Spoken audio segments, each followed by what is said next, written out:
한국 GM노사가 비용 절감안에 대해 막판 협상을 진행 중인데요. 합의를 도출할 가능성도 있는 것으로 알려졌습니다.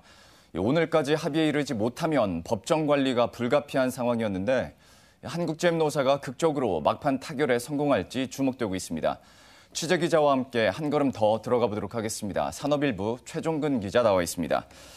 최종근 기자, 상황이 워낙 지금까지 긴박하게 돌아가고 있었는데 현재까지의 상황이 어땠는지부터 한번 정리를 해주시죠. 네, 일단 오늘 오전 5시부터 노사 간 협상이 재개됐는데요. 특히 이제 쟁점이 되는 부분에 대해서 이견차를 많이 좁혔다. 이런 소식들이 전해지고 있습니다. 노사 간 핵심 쟁점은 이제 희망퇴직 후 군산공장에 남은 근로자 680명에 대한 고용보장 문제였는데요. 이 부분에 대해서 막판 접점을 찾아서 세부 사항에 대해 조율 중인 것으로 전해졌습니다. 어제까지만 해도 교섭 재개 일정조차 잡지 못하는 등 좀 답답한 상황이 이어졌는데요. 상황이 이렇게 되자 어제 오후 8시부터 한국GM노사와 정부 관계자들의 오자회동이 열렸고요.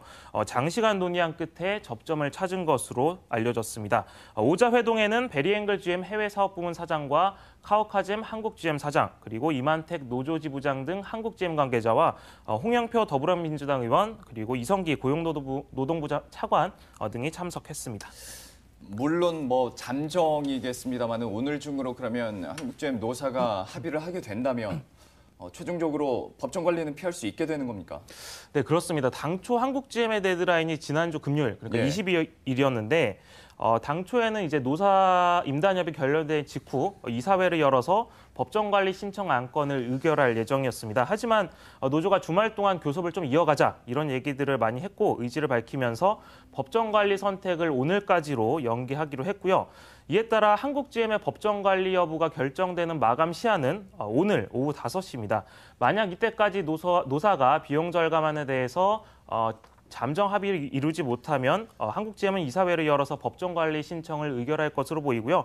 하지만 현재 한국GM 노사가 협의점을 찾아가고 있는 만큼 오후 5시 전까지 잠정 합의를 이루면 법정관리는 피할 수 있을 것으로 보입니다.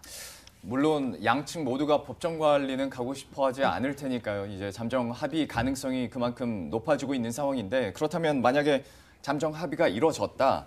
그 다음 절차는 어떻게 되는 겁니까? 일단 노사 간의 잠정 합의안이 마련되면 전체 조합원을 대상으로 찬반 투표를 거쳐야 하고요.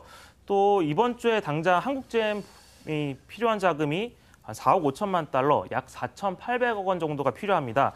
협력사 대금 지급이나 본사 차입금, 그리고 직원 임금, 희망퇴직 위로급 지급 등을 위해서 필요한 건데 오늘 만약에 한국GM 노사가 극적으로 잠정 합의를 도출한다면 GM본사와 산업은행이 지분율만큼 브릿지론을 조성해서 한국GM에 지원을 할 것으로 보입니다.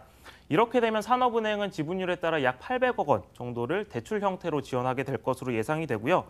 정부도 노사 간 합의안이 도출되면 3대 대원칙에 따라서 지원 여부를 검토할 수 있다는 입장입니다. 다만 과거 경영 실패에 따른 올드머니에 대해선 절대 지원 불가. 다만 경영 정상화에 필요한 새로운 자금, 뉴머니 투입을 검토하겠다는 것이고요. 이에 따라 정부는 노사 합의안이 마련되면 한국GM의 실사 결과 등을 토대로 지원 방향 여부를 결정할 것으로 보입니다. 오늘 오후면 이제 노사 합의 여부가 이제 우리도 밝혀질 것으로 지금 예상이 되고 있는데요. 새로운 소식 들어올 때마다 저희가 다시 한번 여러분들에게 업데이트를 시켜드리도록 하겠습니다. 지금까지 최종근 기자와 함께했습니다. 고맙습니다.